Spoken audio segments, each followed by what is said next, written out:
ocupación precaria, hay que referir que para ello tenemos jurisprudencia vinculante, que es el cuarto pleno casatorio, que ha establecido reglas sobre cómo debe entenderse primero la categoría de lo que es el título, cuáles son cómo debe interpretarse, cómo debe entenderse la categoría de ocupación precaria, entre otros supuestos que eran muy, vamos a decirlo, habituales en los procesos de desalojo por ocupación precaria, respecto al cual el cuarto pleno casatorio ha establecido algunas reglas, también unos criterios de interpretación sobre cómo tiene que valorarse, interpretarse la determinada institución jurídica o categoría jurídica que se haya referido en ese punto, en esa regla vinculante, en ese precedente vinculante.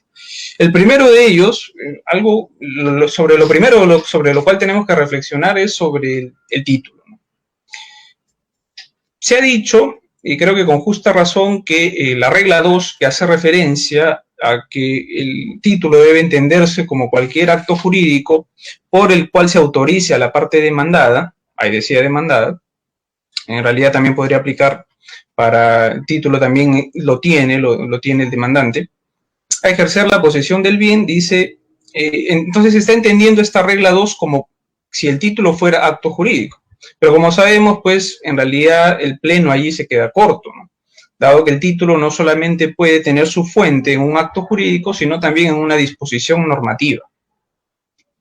Y no obstante ello, es una posición que se ha planteado de parte de la doctrina, podemos ver ciertamente que en los fundamentos 51 y 54, cuando se hace referencia al título, fundamentos de la sentencia propiamente dicha, ahí cuando se define el título se hace referencia a que este no solamente puede versar o puede tener su fuente en un acto, que se entendería un acto jurídico, sino también en un hecho. Entonces, ¿cómo deberíamos entender que el título pueda versar sobre una disposición normativa? Cuando ésta contenga un hecho jurídico. Cuando ésta contenga un hecho jurídico por el cual se otorgue precisamente un derecho a permanecer en el bien, a ocupar el bien. Olvidé de partir por la definición de título. El título en realidad debemos entenderlo como una causa justificativa la definición, digamos, general del título es de causa justificativa de una atribución patrimonial. Pero para hablar de título posesorio, debemos entenderlo como causa justificativa de, en este caso, una autorización para poseer. Una causa justificativa por la cual el sujeto tiene un derecho a permanecer, derecho a ocupar, derecho a permanecer en el bien. Entonces, entendiendo esa definición como título, podemos encontrar, como ya lo había mencionado, que este puede tener su fuente no solamente en un acto jurídico, sino también en una disposición normativa que contenga, en esencia, un hecho jurídico, ¿no? Un ejemplo de ello es el caso de la existencia, por ejemplo, del derecho de usufructo que tienen los padres respecto a los bienes de los hijos, ¿no? Sería un caso.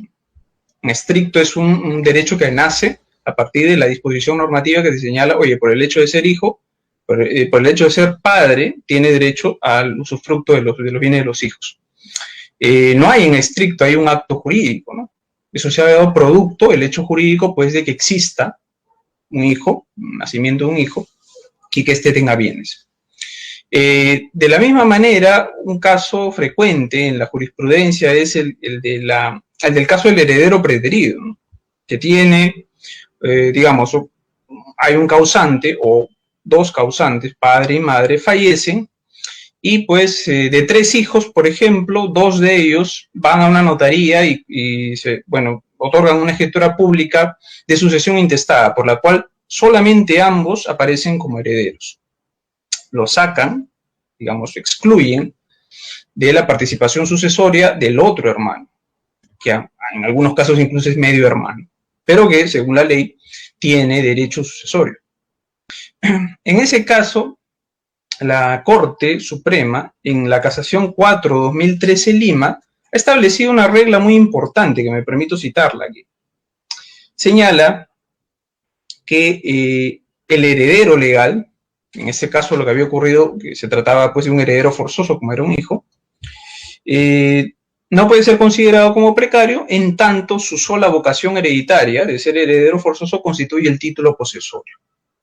Este pronunciamiento es importante por dos cosas. En primer lugar, porque hace algo que podría discutirse sobre este pronunciamiento es el hecho de que si el juez en ese proceso estaría adelantando un juicio respecto de la declaratoria de herederos, de la sucesión intestada.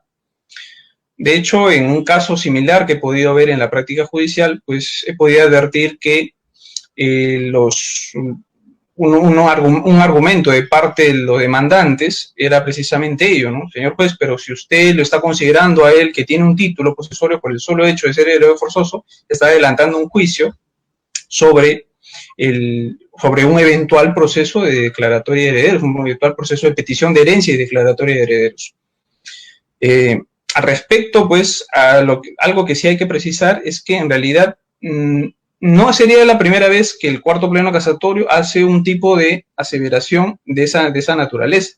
Si nosotros vemos en la regla referida a la prescripción adquisitiva, que señala que cuando el demandado tiene o alega haber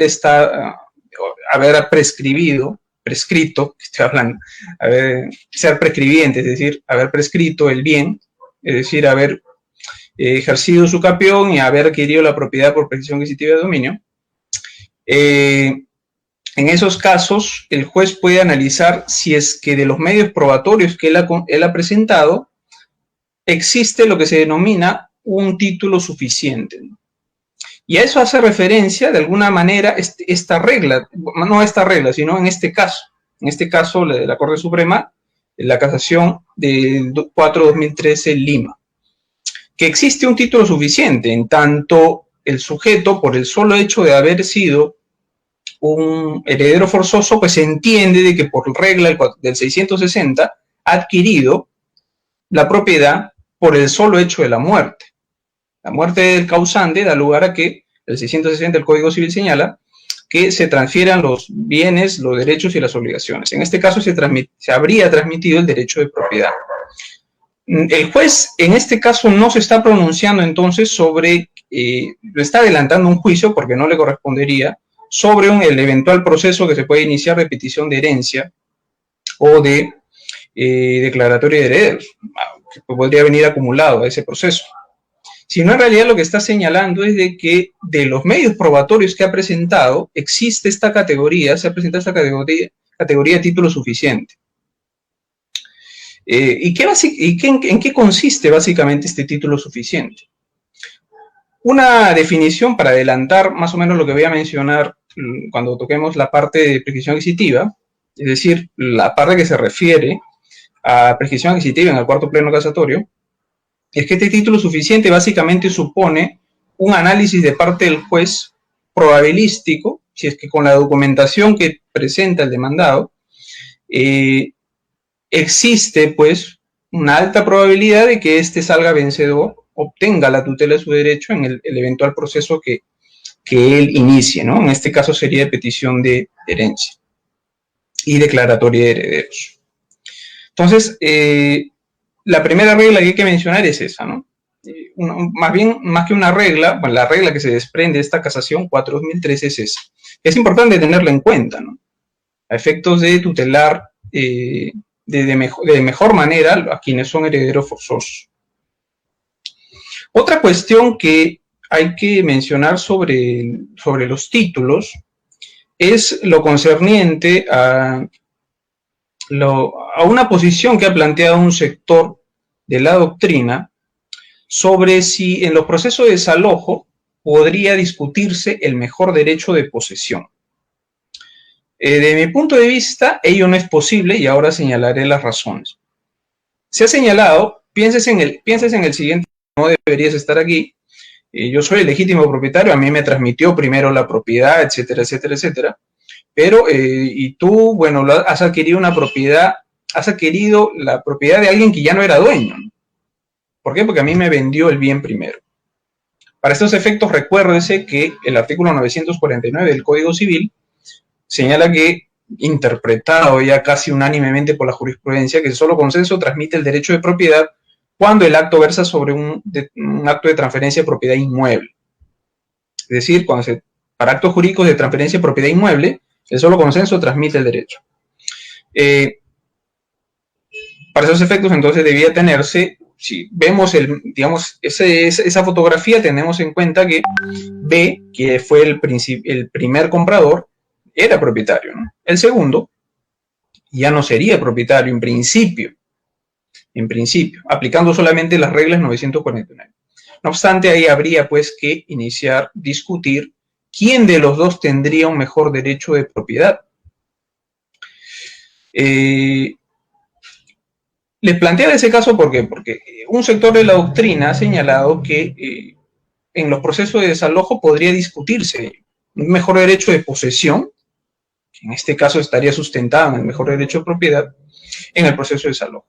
Yo sostengo que no es posible ello, no me parece posible que se pueda discutir ello, un proceso de desalojo, pese a que ya el noveno pleno casatorio de alguna forma nos ha dicho que los procesos sumarísimos son procesos plenarios, aunque rápidos, con etapas procesales un poco más cortas, una limitación para la etapa probatoria, pero que al fin y al cabo son plenarios. Pese a esa digamos, posición que ha adoptado el noveno pleno casatorio sobre los procesos sumarísimos, creo que en este caso, de alguna forma, admitir la posibilidad de discutir mejor derecho de posesión en un proceso de desalojo por ocupación precaria, en realidad, además de desnaturalizar el proceso, que en realidad, pues, por las limitaciones probatorias solamente debería determinar si es que solo debería terminar el proceso analizando si es que el demandado ostenta un título posesorio o no. Si ostenta, ahí debería declararse solamente infundada la demanda. Entrar a discutir desnaturalizaría ya la finalidad de ese proceso. Pero más que por la misma naturaleza jurídica de ese proceso de desalojo, las mismas reglas del proceso sumarísimo, desde mi punto de vista, pues harían dificultosa la posibilidad de dilucidar si realmente existe un mejor derecho de propiedad o de posesión de parte de uno de ellos, de parte del demandante o del demandado.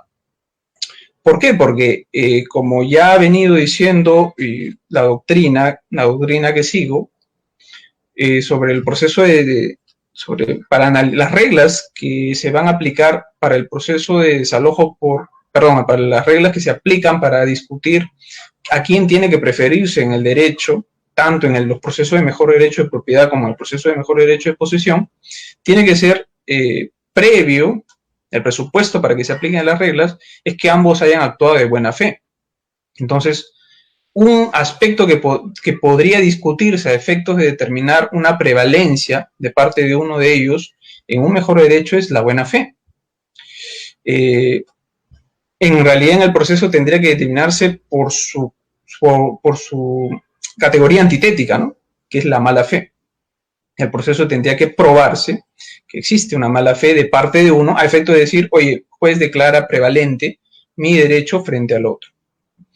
En ese sentido, creo que, dado que eso se tendría que discutir la existencia de mala fe de parte del demandante o del demandado, ello es una cuestión que es bastante difícil realizarla en un proceso sumarísimo, como el proceso de desalojo por ocupación precaria, dado que en este tipo de procesos, pues, los medios probatorios que se admiten son solamente los medios probatorios de actuación inmediata, ¿no? Básicamente prueba documental.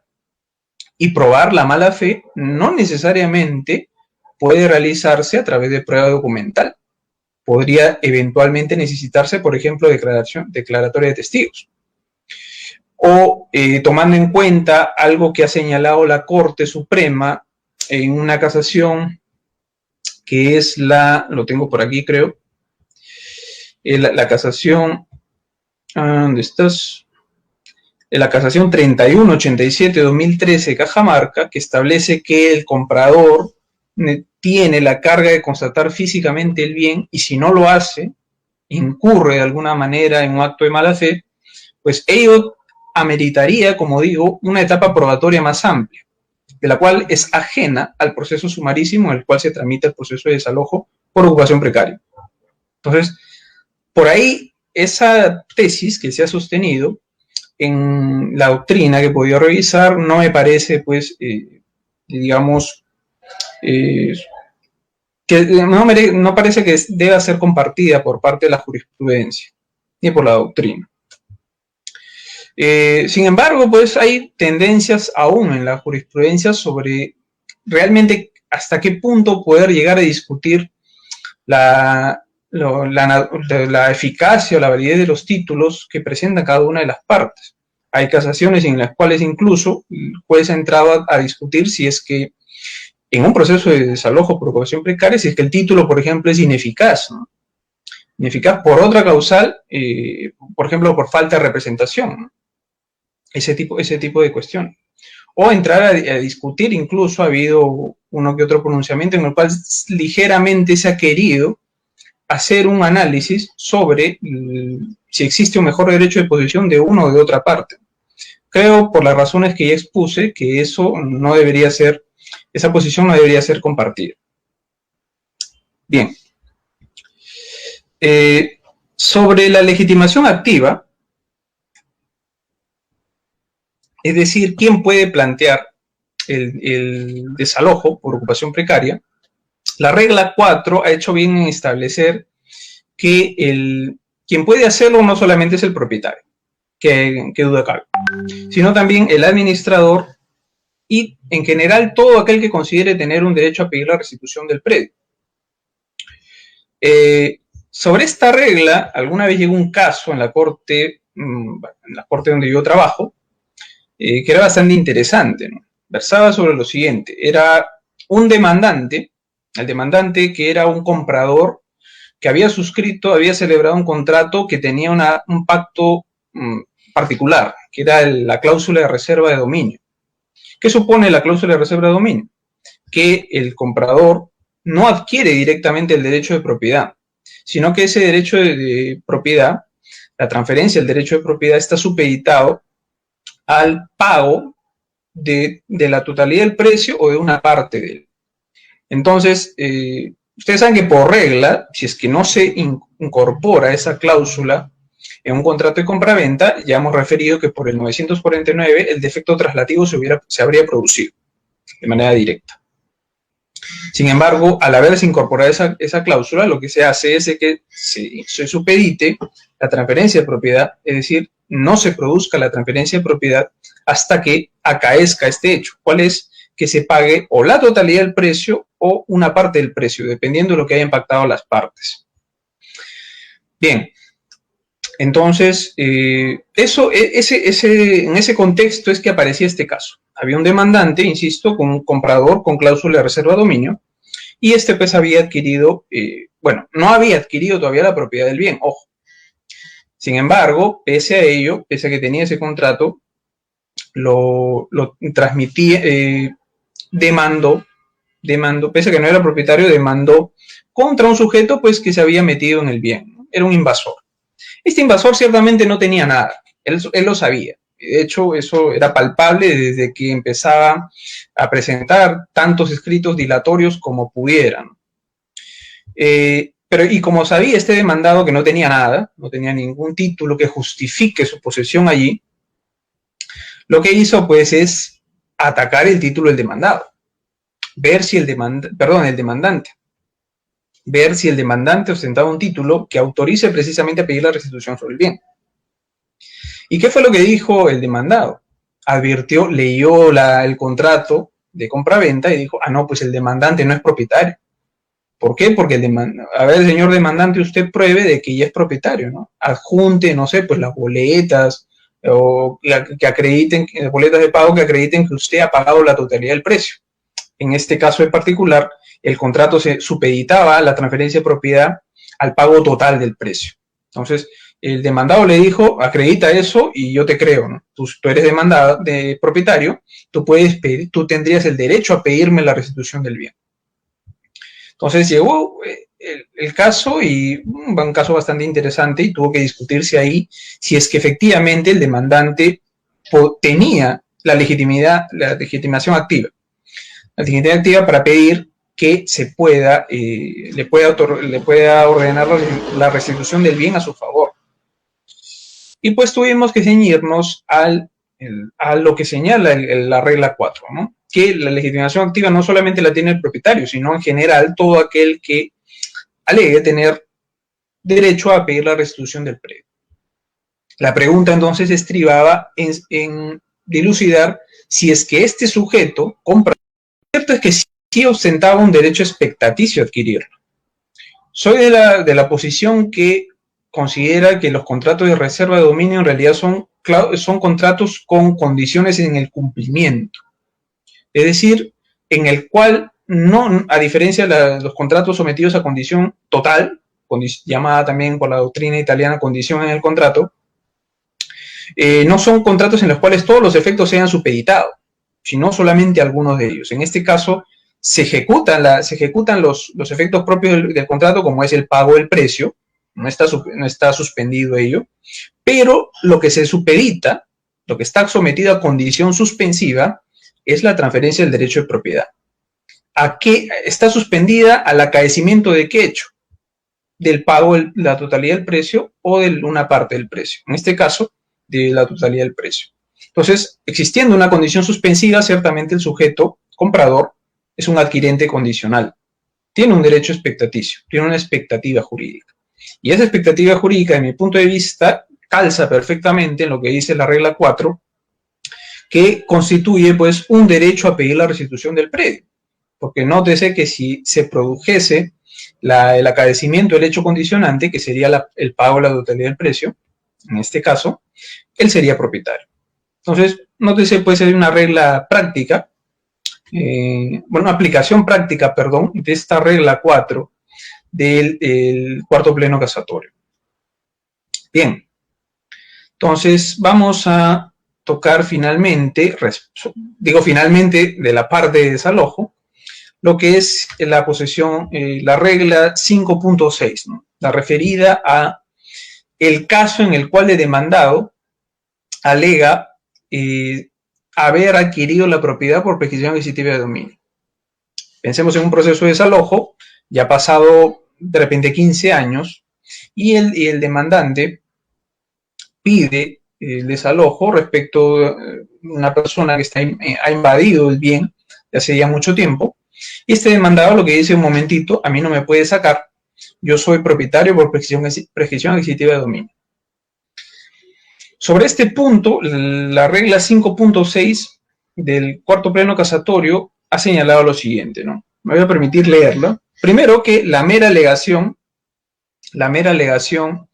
del hecho la mera alegación de haber adquirido la propiedad por prescripción adquisitiva de dominio no constituye, no enerva, no desvirtúa la posesión, no desvirtúa, perdón, la pretensión del demandante, en este caso, de desalojo por ocupación precaria, sino que es necesario que el demandado presente medios probatorios, en este caso documentales, porque se trata de un proceso sumarísimo, medios probatorios que generen convicción en el juez, convicción suficiente en el juez, de ostentar lo que se llama un título suficiente. Eso hace referencia el 5.6 leído con el fundamento 63. Algo que es importante señalar es que el fundamento 63 es la ratio decidendi, me estoy refiriendo a cuarto pleno casatorio. El fundamento 63, en numeral 6 en romanos, es la ratio decidendi de la regla 5.6. Y si nosotros leemos esa regla, nos podremos dar cuenta, como ya lo mencioné, que allí se señala que, o sea, la mera alegación del demandado de haber adquirido la propiedad por prescripción adquisitiva de dominio no es suficiente. ¿Qué es necesario para que finalmente se declare infundada la demanda? Que presente documentos. En realidad, en la práctica tienes que presentar bastantes documentos como para que generes convicción suficiente en el juez que habrías adquirido la propiedad por prescripción adquisitiva de dominio, y de esta manera sustentar el título suficiente. ¿Qué es lo que quiero decir? Que cuando el fundamento 63 señala de que el demandado debe acreditar tener un título suficiente, En realidad este título suficiente, como ya lo había adelantado, supone que para el juez exista una alta probabilidad de que el demandado habría ganado la propiedad por prescripción adquisitiva de dominio. Tomando en cuenta que la prescripción adquisitiva de dominio, si es que esto se lleva a proceso, se emitirá una sentencia declarativa, es decir, una sentencia que declare o reconozca ya una situación preexistente, algo que ya se produjo. Ciertamente, este proceso, este eventual proceso que se inicie, va a seguir su curso normalmente. Lo que se ha dicho en el 5.6 es que no hay un adelantamiento de una posición, o el juez no podría pronunciarse sobre la prescripción adquisitiva de dominio, en este caso de desalojo. Sin embargo, si el demandado presenta amplia documentación que acredite de que muy probablemente habría adquirido la propiedad por prescripción adquisitiva de dominio, al punto que eso genere convicción suficiente en el juez, ello será considerado, según el fundamento 63, como un título suficiente. Esta categoría de título suficiente aparece aquí en el 5.6, en el fundamento 63, perdón. Sin embargo, en el cuarto pleno no hay un desarrollo, digamos, vamos a decirlo, más pormenorizado, más, digamos, detallado sobre qué significa, ¿no? Se deduce entonces de que este título suficiente se sustenta en digamos, en una amplia probabilidad. No quiero entrar al término de verosimilitud para no confundir con las medidas cautelares, pero es una amplia probabilidad de que el derecho obtenido por el solo transcurso del tiempo se habría adquirido. Ese es en cuanto a la regla 5.6, como dije, referido a la prescripción adquisitiva de dominio. Digamos, a la alegación del demandado de haber adquirido la propiedad por prescripción adquisitiva de dominio en el proceso de desalojo. Entonces, nótese ello, ¿no? Lo primero que se puede desprender de esta regla 5.6 son, en primer lugar, que el juez no va a emitir un pronunciamiento y en ese caso no va a haber una sentencia con calidad de cosa juzgada que se haya pronunciado sobre el usucapión. ¿Por qué? Porque el juez no emite un pronunciamiento sobre ello. Y en segundo lugar, se está considerando, como corresponde a la prescripción adquisitiva, como un proceso declarativo, al proceso judicial de prescripción adquisitiva, como un proceso declarativo. Ahora bien, otra regla que aparece en el mismo 5.6 es el caso de qué ocurre si es que el demandado, que es el usucapiente, finalmente obtiene ya una sentencia. Lo que señala la segunda parte, más bien la última parte del 5.6, es que de declararse fundada la demanda de desalojo por ocupación precaria, en nada afecta lo que se vaya a decidir en el proceso de usucapión. Puesto que el usucapiente, dice, tendrá expedito su derecho para solicitar la inejecución del mandato de desalojo, en esencia, la inejecución del lanzamiento, o en todo caso, dice, para pedir la devolución del inmueble. Pueden en ese caso realizar esos dos actos, o pedir la inejecución del lanzamiento o pedir la devolución del inmueble. Pero si uno advierte, el 5.6 no señala qué calidad tendría que tener esa sentencia obtenida en el proceso de desalojo. Para ello hay que remitirnos al fundamento 63. En el fundamento 63, tengo que mirar aquí, no, en el fundamento 63 se señala de que esta sentencia debe ser una sentencia con calidad de firme. No lo dice expresamente así, pero en el fundamento 63, en la última parte, se señala de que de ampararse, es decir, la pretensión, el proceso de prescripción adquisitiva de dominio, mediante resolución definitiva, dice, el usucapiente tendrá expedito su derecho para hacer esos dos actos que ya expuse antes. Ese término resolución definitiva debe entenderse como sentencia firme, según la doctrina que sigue. Entonces, ese es un aspecto que hay que tener en cuenta. No solamente se trata de no podría ser en todo caso una sentencia solamente que se ha declarado fundada la demanda en primera instancia, es decir, que no tiene la calidad de firme, sino es necesario que ya haya obtenido la firmeza y en consecuencia la calidad de cosa juzgada. Sobre esto, también un caso que pude ver en la práctica judicial fue lo siguiente, ¿no? ¿Qué ocurre si es que una situación similar se presentara en un proceso de reivindicación?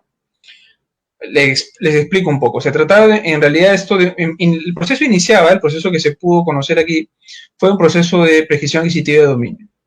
El juez había advertido de que el demandante había obtenido todos los medios probatorios que sustentaban su posesión continua, pública, pacífica como propietario por el plazo establecido por ley, que en la mayoría de los casos son 10 años, por la prescripción extraordinaria, inmuebles.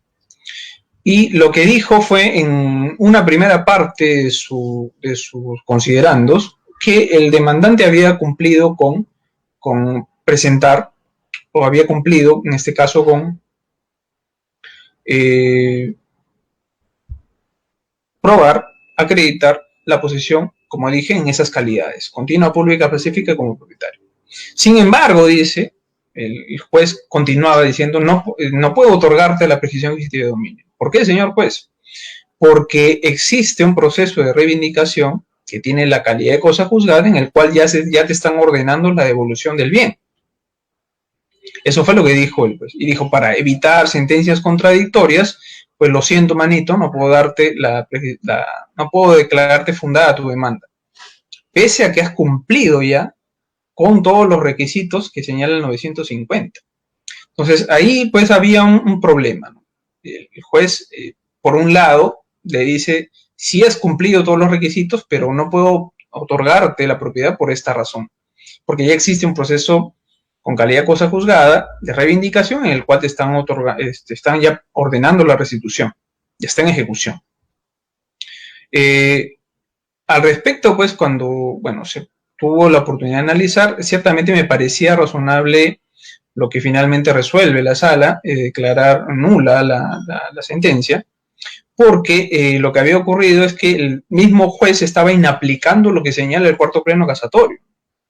En el cuarto pleno casatorio que aplicado para desalojo decía de que, oye, no pasa nada si es que en el proceso de desalojo se declara fundada la demanda del demandante, porque tú, si en el proceso de prescripción adquisitiva tú obtienes el derecho de propiedad, nada impide para que puedas ir al proceso de desalojo y pedir la inejecución del mandato de lanzamiento, o la restitución del bien. Entonces, si el cuarto pleno te está diciendo eso, de que puedes tranquilamente tú, demandado en el proceso de desalojo, demandado sucapiente, venir al proceso de desalojo y pedir la inejecución del lanzamiento o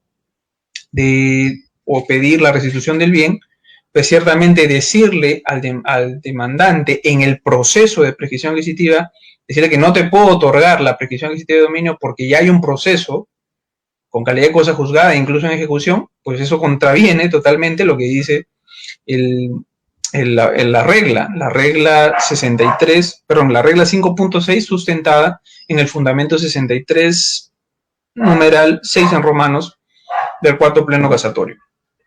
Entonces, inaplica esa regla. Ahora bien, alguien podría decir por ahí que, bueno, es que esto versa sobre un proceso de desalojo y no sobre un proceso de reivindicación.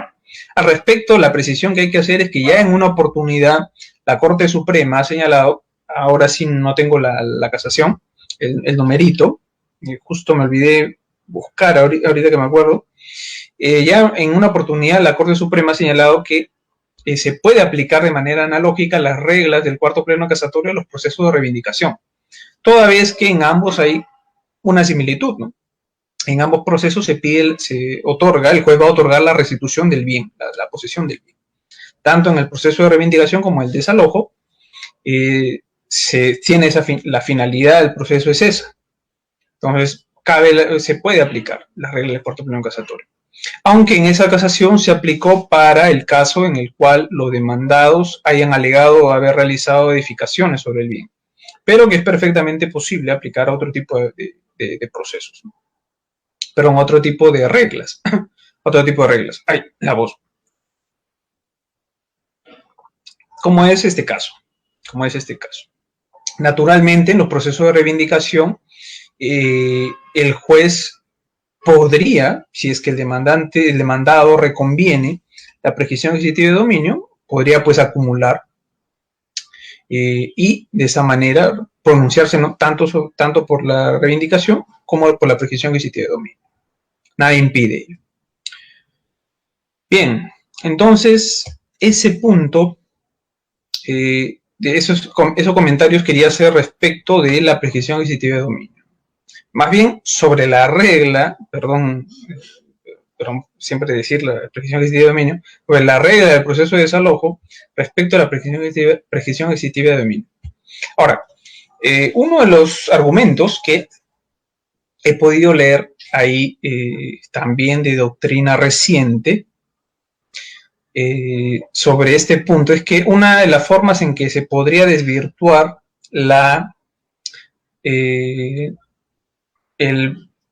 digamos, el derecho de propiedad adquirido por usucapión de parte del demandado es acreditar que se haya cursado cartas notariales o se haya iniciado antes un proceso de desalojo, de reivindicación. Porque según este sector de la doctrina son actos que producen interrupción, actos de interrupción de la posesión del usucapión que da lugar a que no se produzca, se corte el plazo prescriptorio. Sobre esto, pues, entonces quiero aprovechar esta conexión que hay en esta regla con la prescripción adquisitiva de dominio para decir algunas cosillas sobre el proceso judicial de prescripción adquisitiva de dominio. Más o menos se tiene la idea ya sobre cómo versa esto. La ley habilita que por el solo transcurso del tiempo, habiendo ejercido posesión continua, pública, pacífica como propietario respecto de un bien, un sujeto adquiere la propiedad. De ahí que se considere como un modo de adquisición originaria de la propiedad, a diferencia de los modos de adquisición derivativa. Es decir, el sujeto adquiere sin que su derecho derive de la esfera jurídica de otro sujeto, como ocurre, por ejemplo, en la compraventa, ¿no? Si yo soy propietario es porque mi derecho se deriva del derecho que tenía mi vendedor. En este caso no se deriva de nadie. Por el solo transcurso del tiempo, por el solo efecto de la ley originariamente me otorga el derecho de propiedad. Entonces creo que se tiene más o menos ideas sobre cómo funciona, cómo versa el proceso de prescripción adquisitiva de dominio. Como les comenté, básicamente por el solo transcurso del tiempo. De ahí que el proceso que se pronuncie sobre ello, declarando fundada la demanda, es solamente un proceso declarativo. La sentencia declara una situación jurídica preexistente, algo que ya se produjo. Voy a agrandar, creo que mi imagen para que no parezca muy... A ver, ¿cómo hago esto? Me veo muy chiquito y por eso es que... A ver, intentar agrandar. No, pensé que se podía. Bueno. ¿Ahora que se puede? No sé. Ya, bueno, para no perder el tiempo. Entonces, esa es la idea que se tiene, ¿no? Ya sabemos que las calidades, los requisitos que debe revestir la posesión son de ser continua, pública, pacífica y como propietario, ejercido con ánimo domini. Sobre la posesión, bueno, hay dos tipos de posesión: extraordinaria, también llamada larga, o prescripción ordinaria, también llamada corta, que para los inmuebles es de 5 años, 10, en el caso de la prescripción extraordinaria, y 5 años en el caso de la prescripción ordinaria. Y en el caso de los muebles es de 4, 2, respectivamente. Me voy a limitar básicamente a los bienes inmuebles, que son en la mayoría de los casos los que habitualmente se presentan en este tipo de procesos. Sobre los requisitos de la posesión, en primer lugar se señala que la posesión tiene que ser continua. Y esa posesión continua tiene que ser, supone que aquella se ejerza sin intermitencia, sin solución de continuidad, que en todo momento, esto en todo momento entre comillas, ahorita voy a explicar por qué, el sujeto ejerza la posesión sobre el bien. Eso no quiere decir naturalmente que en las 24 horas del día y los 7 días de la semana el sujeto tenga que necesariamente ejercer, digamos, una posesión material física respecto del bien, sino, en la tesis de Jhering, que mantenga el control de hecho sobre la cosa. Si el sujeto sale a comprar, pero no sé, pues echa o sale no sé, pues a visitar a sus padres y echa llave a su casa, está manteniendo todavía el control de hecho sobre la cosa. Eso no quiere decir que no esté ejerciendo posesión. Sí, en tanto mantiene todavía el control de hecho. Entonces, posesión continua, aquella que se ejerce sin intermitencias, sin solución de continuidad. Esta posesión continua puede verse afectada por lo que se denominan los actos de interrupción, que según nuestra doctrina pueden ser de dos tipos: actos de interrupción natural o actos de interrupción civil. Los actos de interrupción natural están regulados en el artículo 953, creo que es el más claro, que señala que cuando un sujeto es despojado de la posesión o privado de ella y no la recupera, desde que es despojado, se señala de que se produce la interrupción. Sin embargo, si la recupera dentro del plazo de un año, ese efecto interruptor se declara ineficaz. Es como si nunca se hubiera producido. La lectura que hago de ese 953 es que en realidad se trata de un supuesto de ineficacia retroactiva. Porque si uno lee el 953, el efecto interruptor se produce desde que es despojado.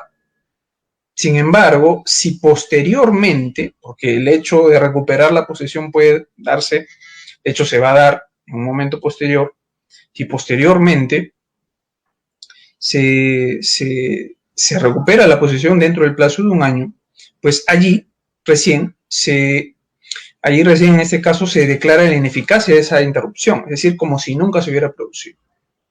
Entonces, nótese pues que la interrupción natural versa sobre actos materiales, me despojan de la posesión.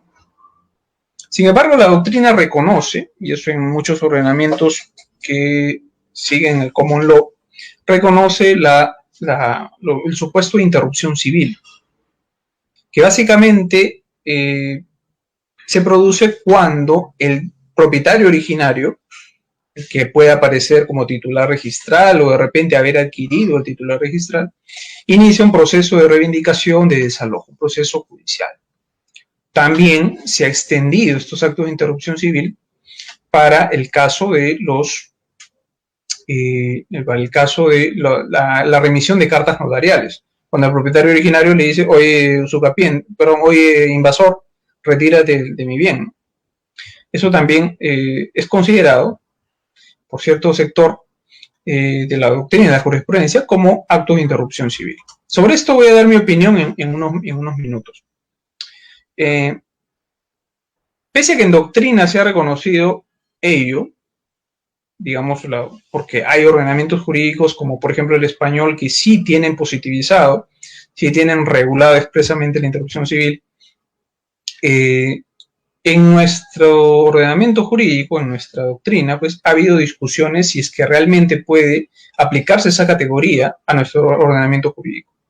Se ha dicho que una posición ha sido de que la interrupción civil no está regulada en nuestro ordenamiento jurídico, dado que no hay una remisión como sí tenía el Código Civil de 1936 de aplicar las normas de interrupción o las normas en general de la prescripción extintiva a la prescripción adquisitiva. Al no haber esa remisión, nuestro Código Civil, se ha dicho en una primera tesis, nuestro Código Civil solamente reconoce la interrupción natural, es decir, cuando eres despojado, privado de la posesión y no la recuperas en el plazo de un año. ¿Qué genera eso? De que si estabas, por ejemplo, poseyendo por 8 años, te despojaron de la posesión y no recuperaste en el plazo de un año, o si habiendo iniciado una demanda de interrecto a recobrar básicamente, no te restituyen, eso da lugar a que tus 8 años que estuviste poseyendo se corten. Tengas que empezar desde cero. Entonces, esa es la única causal de interrupción, de la interrupción natural, según este sector de la doctrina, que estaría reconocido en nuestro ordenamiento jurídico. Sin embargo, yo sí considero, siguiendo a otro sector, que sí es posible aplicar analógicamente las causales de interrupción de la prescripción extintiva reguladas en el artículo 1996. Ya abordaré en unos minutos sobre ese punto. Otro requisito que se señala en el segundo pleno casatorio, este es en el segundo pleno casatorio, es que la posesión sea pacífica. Y si uno lee el segundo pleno casatorio, aquí se señala que esta se dará cuando el poder de hecho no se mantenga por la fuerza. Leído a contrario, la categoría antitética de la posesión pacífica es la posesión violenta. Tendríamos que concluir que hay posesión violenta cuando el poder de hecho sobre la cosa se mantiene por la fuerza. Pese a la claridad de este fundamento, es el fundamento 44 del segundo pleno casatorio, la jurisprudencia ha venido a considerar que también puede presentarse supuestos no solamente de violencia física, que afectarían la usucapión, afectarían la posesión, sino también supuestos de violencia moral. Supuestos de violencia moral. Ciertamente esta posición es factible de hacerse, tomando en cuenta que el fundamento 44 que ha señalado lo que les he dicho, la definición de posesión pacífica, no es la ratio decidendi del segundo pleno casatorio, y por tanto no es vinculante. Ese fundamento 44 del segundo pleno casatorio no es vinculante. De ahí que abre la puerta a que los jueces puedan interpretarlo de una manera distinta como se ha planteado en el fundamento 44. Una de esas interpretaciones distintas precisamente es considerar no solamente a la violencia física como el supuesto de vulneración a la pacificidad, como supuesto de posesión violenta. Como ya les he leído, aquí se señala que la posesión pacífica es cuando el poder de hecho sobre la cosa no se mantiene por la fuerza. Leído al contrario, cuando sí se mantiene por la fuerza hay posesión violenta. Sin embargo, como decía, hay un sector de la jurisprudencia que ha considerado que también puede darse los casos de violencia moral. Sin embargo, de las sentencias casatorias que he podido revisar, en estricto no hay una definición sobre lo que ellos consideran violencia moral. Simplemente dice que la posesión violenta puede ser por violencia física o violencia moral. ¿Y qué debe entenderse entonces por violencia moral? Si dado que no hay una definición, primero en nuestro Código Civil, para la usucapión, estamos hablando, sobre lo que debe entenderse por violencia moral, y la jurisprudencia tampoco ha dado una definición sobre ello, creo que es conveniente remitirnos a una categoría muy cercana a este concepto, que es la violencia moral, pero que aparece en los vicios de la voluntad, ¿no? Para la celebración de los actos jurídicos. Ahí tenemos a la vis absoluta, la violencia física, y la vis compulsiva, que es la intimidación. Entonces, si uno revisa la doctrina, doctrina autorizada que desarrolla la categoría de violencia moral aplicado para los vicios de la voluntad, considera precisamente la intimidación como la violencia moral. Si llevamos esto al plano de la usucapión, tendremos que concluir que cuando habría violencia moral para violencia moral respecto de la posesión, es decir, una posesión violenta con violencia moral. Desde mi punto de vista, cuando hay intimidación, amenaza, pero de recuperar por la fuerza el bien. Creo que esa sería la interpretación que debería darse sobre esta categoría de violencia moral que ha aparecido en la jurisprudencia. De que sea intimidación, amenaza de recuperar por la fuerza el bien. mediante actos materiales, ¿no? No sé, de repente algún tipo de perturbación posesoria previa que de alguna forma, pues, ya le, digamos, le ponga en conocimiento el usucapiente de que el propietario originario quiere sacarlo por la fuerza. Esa interpretación, desde mi punto de vista, debería hacerse sobre la violencia moral. Sin embargo, pareciera que la jurisprudencia ha interpretado en múltiples casaciones como violencia moral también los casos en los cuales se inicia procesos judiciales e incluso cuando se remite cartas notariales de parte del propietario originario hacia el usucapiente. Desde mi punto de vista, ello no es correcto por la razón que ya expuse, ¿no? La violencia moral debe ser entendida como una intimidación, amenaza, pero recuperar por la fuerza. Nótese también que, tomando en cuenta que la posesión es un hecho jurídico, hablar de violencia, de posesión violencia, en realidad debe estar referida al plano de los hechos, no al plano de los derechos. Cuando un sujeto inicia un proceso judicial, en realidad lo que es un proceso judicial de reivindicación y desalojo, sobre lo que hay controversia básicamente es sobre el plano de los derechos. Se discute quién tiene derecho y quién no tiene derecho. No hay en estricto una discusión sobre el plano de los hechos, si es que uno se da cuenta. De ahí que creo que el hablar de posesión violenta, porque esa es la categoría antitética de la posesión pacífica, aplicado para procesos judiciales, creo que no resiste el término. Creo que no es posible hablar de una posesión violenta cuando se inicia procesos judiciales.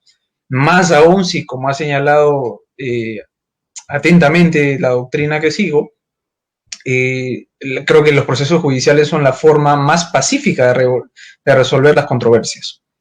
Entonces, creo que en lo que respecta a la pacificidad, los procesos judiciales ni las cartas notariales afectan la misma. Es decir, la pacificidad no se ve afectada por la remisión de cartas notariales ni el inicio de procesos judiciales.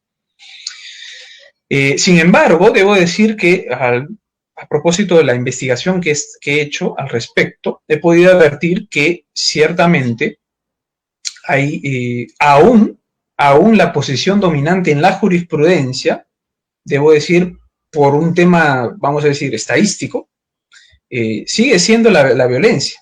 Es decir, la tesis de la afectación de la pacificidad, ¿no? O la tesis de la violencia. Es decir, en múltiples casaciones aún se sigue considerando de que los procesos judiciales y las cartas notariales, sobre todo el primer caso, el inicio de procesos judiciales, afectan la pacificidad. Posición que, como ya había mencionado, no comparto, primero por lo que ya señalé, ¿no? Creo que la categoría de violencia moral no encaja para este caso. En segundo lugar, es difícil que el término resista la categoría de violenta para atribuirlo a los procesos judiciales. Y además, algo que se ha cuestionado también es que si uno analiza algo que ha pasado por inadvertido más bien, es que si se analiza la tesis de la afectación de la pacificidad, en realidad uno podrá advertir que no hay, es menos, vamos a decirlo, menos, favorece menos la posición del usucapiente. ¿Por qué? Porque si seguimos con la tesis de la afectación de la pacificidad, la tesis de que los procesos judiciales son una posesión violenta, dan lugar a la violencia en la posesión, ¿qué pasaría, por ejemplo, sin la reivindicación o el desalojo que ha iniciado el propietario originario es declarada infundada, ¿no? Es declarada infundada. Si seguimos la tesis de la afectación de la pacificidad, tendríamos que forzosamente concluir que en todo el proceso, durante todo el proceso, ha habido violencia, ha habido afectación de la pacificidad. Porque si sostenemos de que la afectación de la pacificidad solamente basta que exista controversia judicial, tendremos que decir, bueno, desde que se presentó la demanda hasta que se emitió la sentencia, aunque haya sido declarada infundada, ha habido controversia. Y acuérdense que el fundamento 44 del literal B del segundo pleno casatorio también señala de que pasa a haber posesión pacífica una vez que cesa la violencia que instauró el nuevo estado de cosas. Puede haberse ingresado con violencia al bien, pero si esta cesa, la posesión será no violenta, será pacífica. Esto, según la tesis de la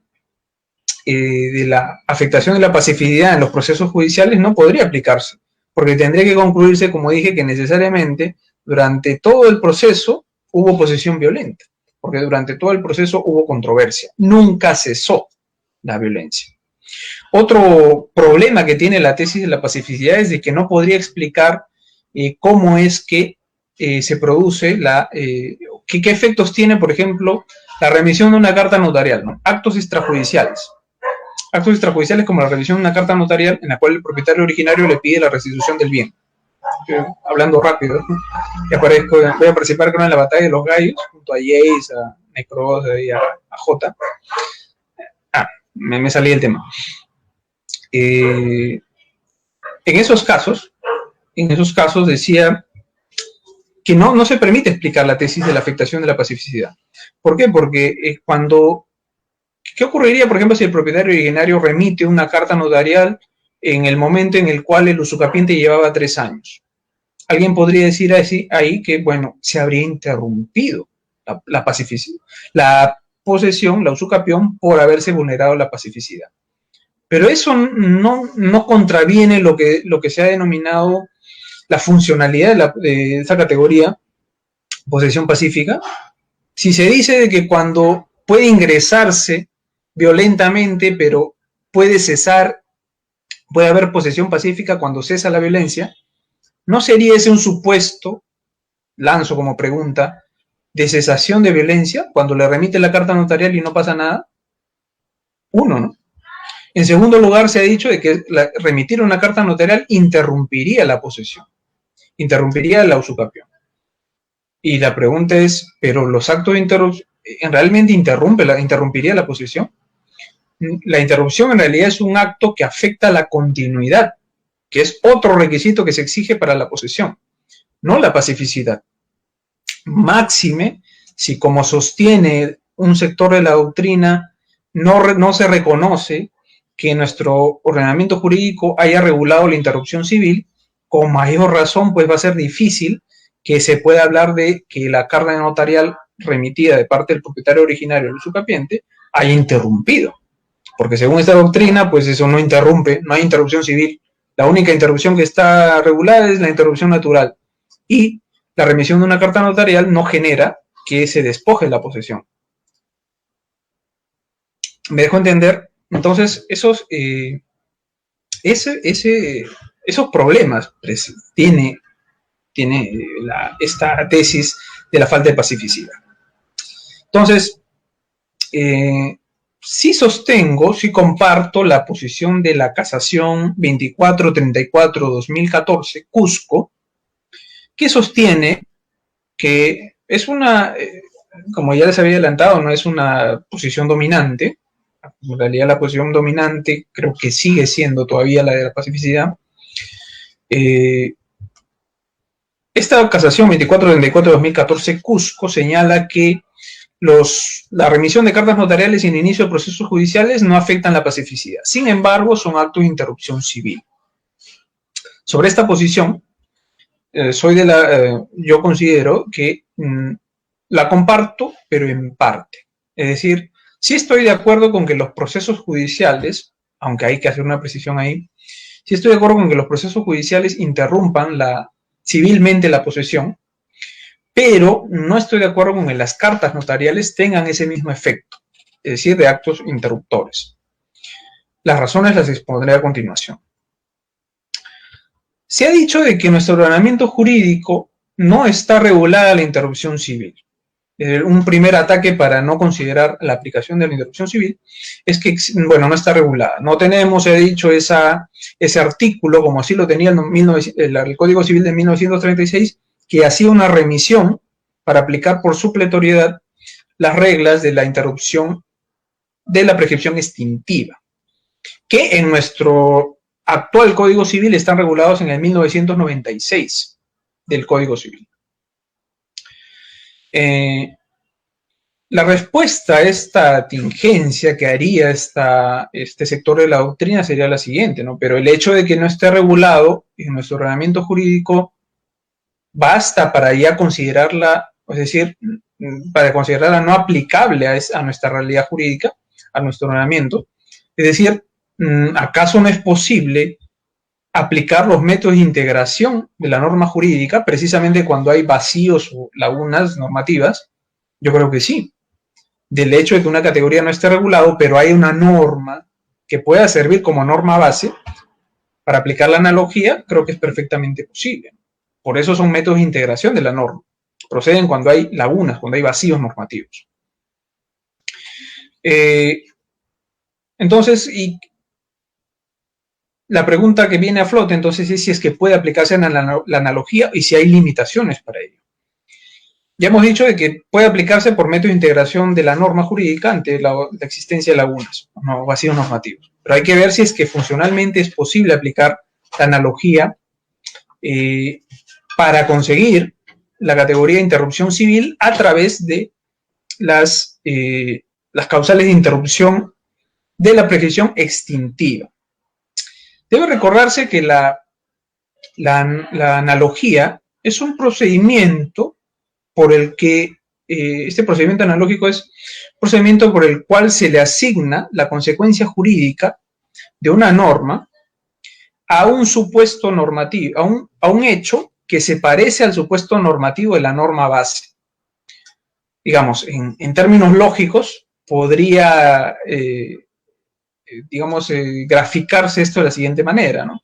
Si la norma jurídica tiene una estructura condicional es A entonces B, nuestro silogismo sería A entonces B, A prima, conclusión A prima entonces B. Es decir, a este hecho que es similar, ese es el presupuesto de que sea similar, estamos asignando las consecuencias jurídicas de la norma base. La norma base es A entonces B. El supuesto parecido, semejante, es A prima. Entonces, ¿qué se está haciendo con el procedimiento analógico? Asignarle esa consecuencia, B, al supuesto que es parecido. ¿Parecido a cuál? Al supuesto normativo de la norma base.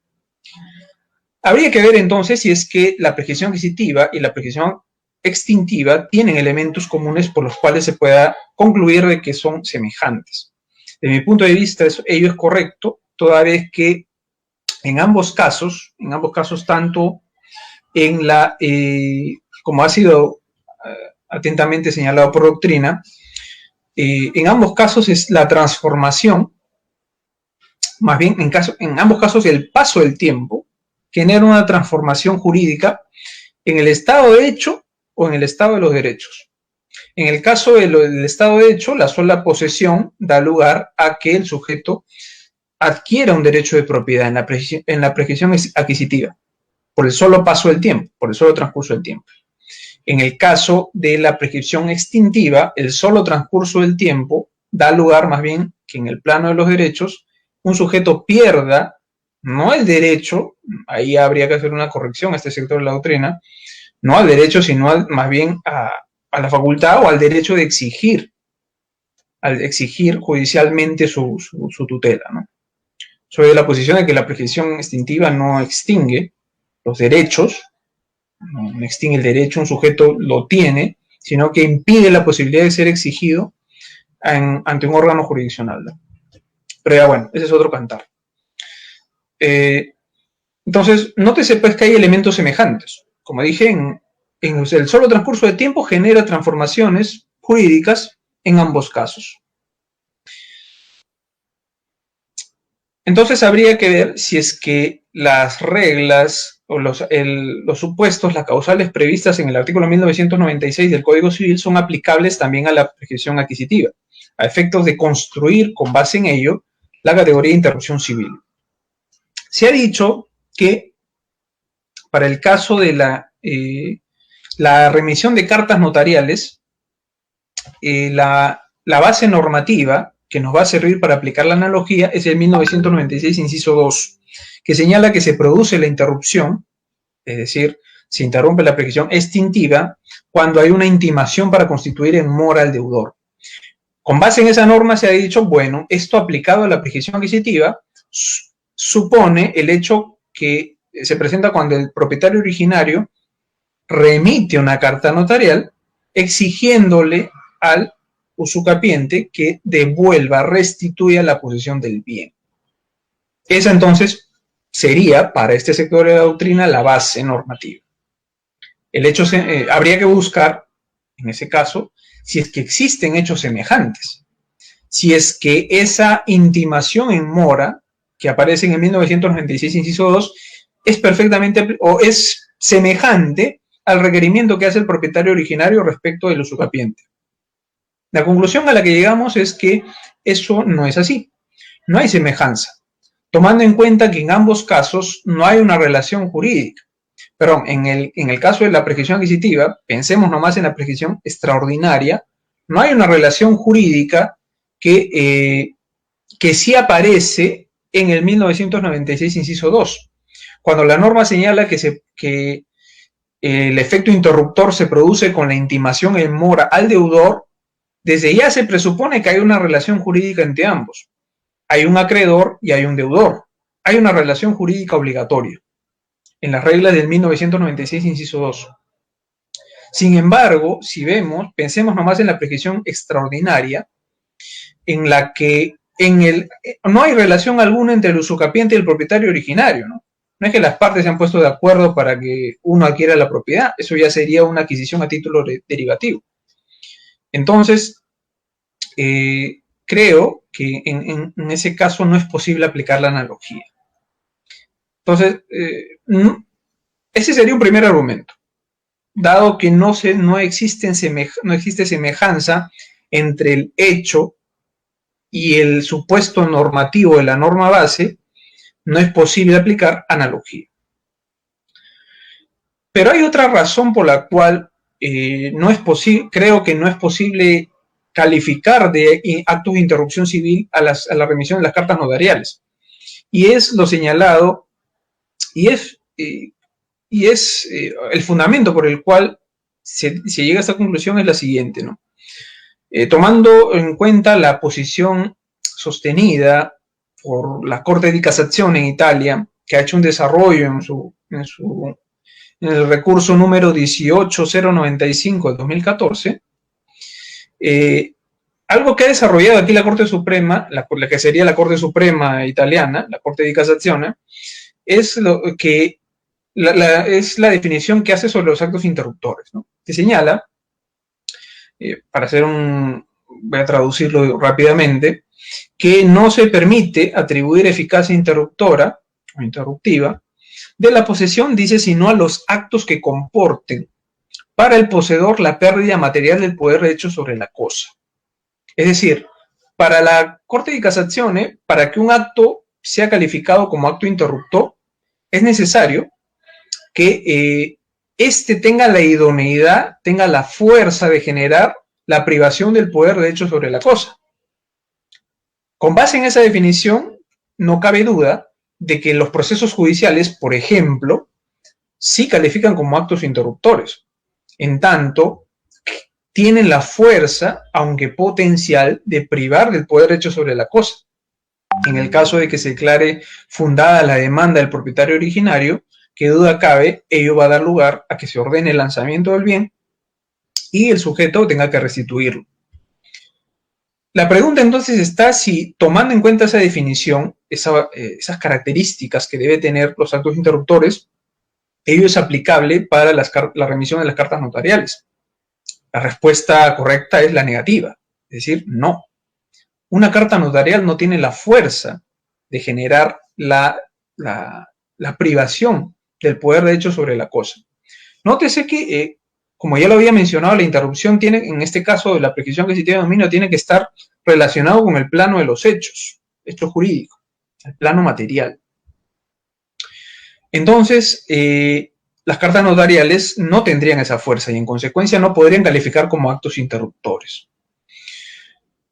Concluyendo y recapitulando, entonces, la remisión de las cartas notariales no pueden ser considerados como actos de interrupción civil por dos cosas. Primero, porque no es posible aplicar analógicamente el 1996, inciso 2, porque no aparece la semejanza entre el hecho, en este caso el requerimiento de restitución del bien, con el supuesto normativo de la norma base, que es la Constitución en mora, al deudor. Y ese es el primer fundamento. Y el segundo fundamento por el cual no se puede calificar como actos de interrupción civil, porque no tienen la fuerza, la idoneidad de privar de la posesión material de la cosa. Descartada la posibilidad de calificar a las remisiones de las cartas notariales como un acto de interrupción civil, pasaremos a ver si es que el inicio de procesos judiciales sí califican como tales. El 1996, inciso 3, señala que otra vez se produce la interrupción cuando se realiza la citación de la demanda o dice por otro acto con el cual se notifica al deudor, aun cuando dice se haya acudido a juez o autoridad competente. Citación de la demanda es la parte que nos interesa, para sostener que precisamente esa es la base normativa para aplicar los procesos judiciales como actos de interrupción. Entonces, desde la aplicación del procedimiento analógico, sí es posible, en tanto hay bastante semejanza. La citación de la demanda produce la interrupción según el 1996, inciso 3. Ahora, llevado a la usucapión, llevado a la prescripción adquisitiva de dominio, en realidad sí habría que hacer algunas precisiones. No se trata de cualquier acto de interrupción. Es decir, no se trata de cualquier demanda. Debe ser una demanda que inicie un proceso judicial por el que se va a ordenar la restitución del bien. Otra vez, porque para hablar de usucapión tenemos que referirnos al plano de los hechos. De esta manera quedan descartados, como ya en alguna oportunidad, aunque de manera errónea, la Corte Suprema se ha pronunciado, de que han descartados pues los procesos de nulidad de acto jurídico, no sé, de resolución de contrato, vamos a decir, el caso de la, resolución de contrato, pues en este caso, pues en la prescripción adquisitiva extraordinaria, ciertamente no había vinculación, así que por ahí queda descartado.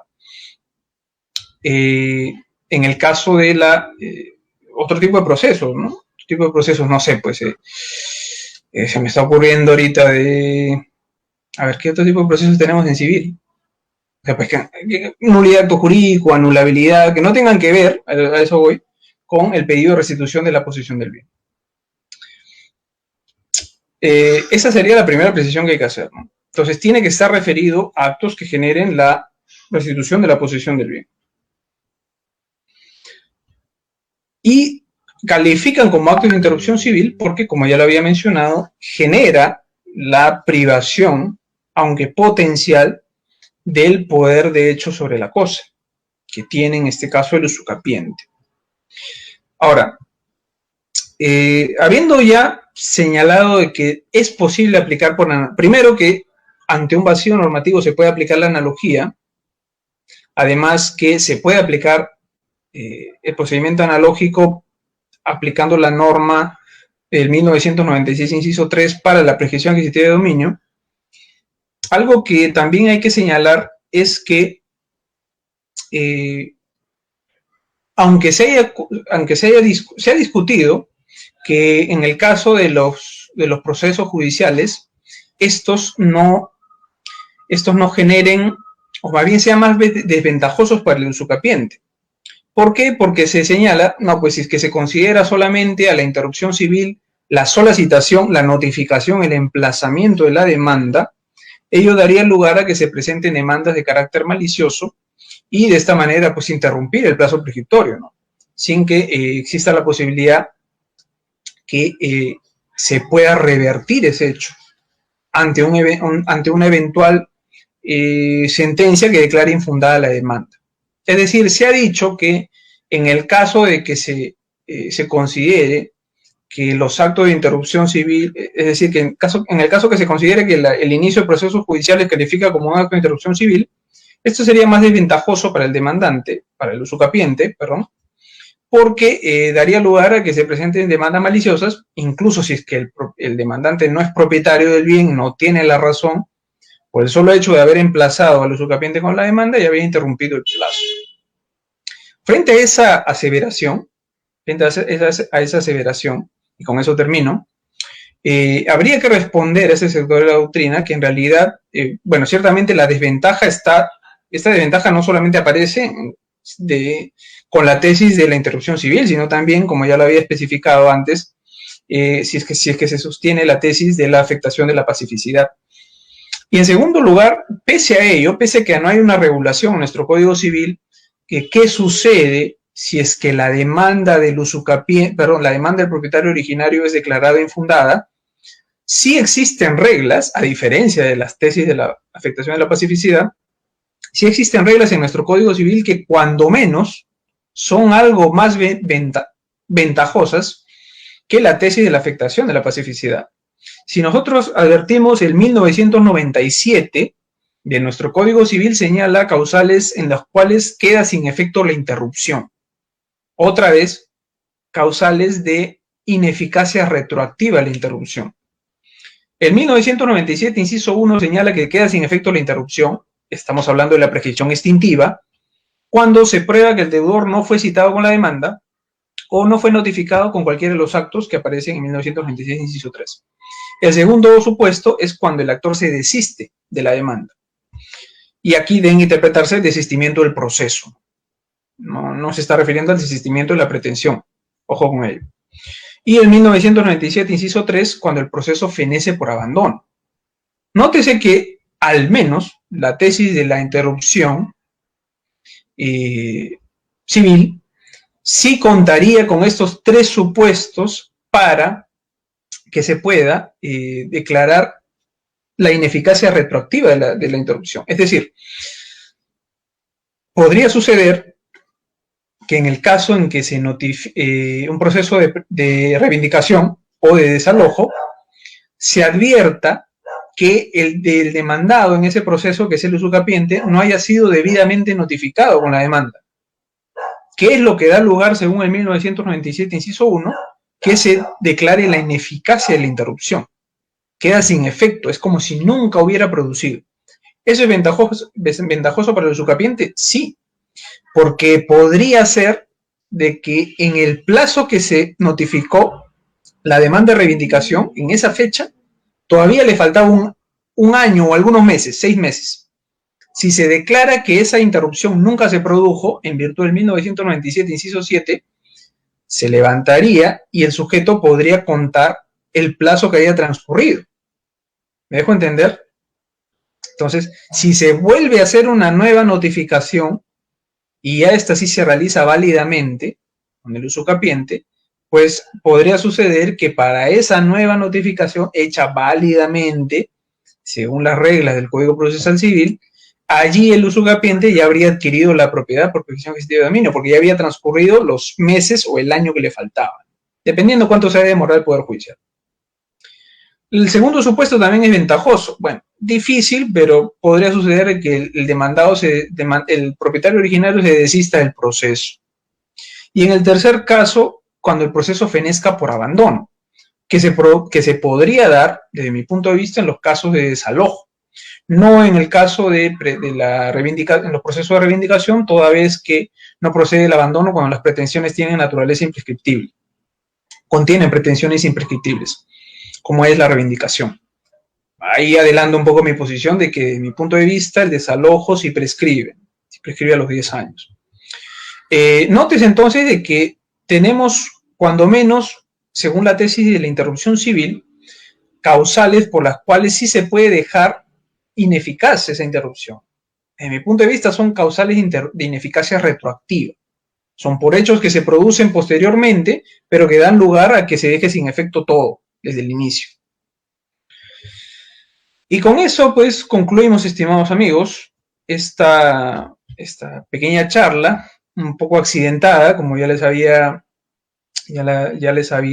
señalado.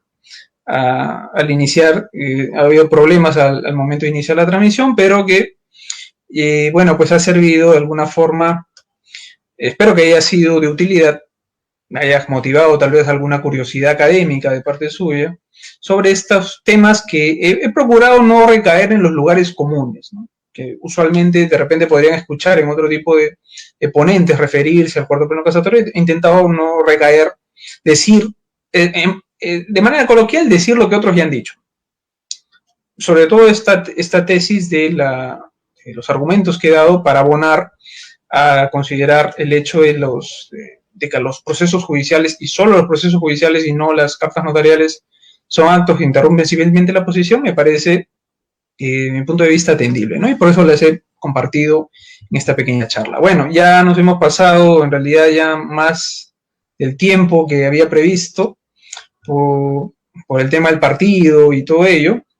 Pero bueno, pues para los que se hayan quedado con la transmisión, espero que les haya sido de utilidad, ¿no?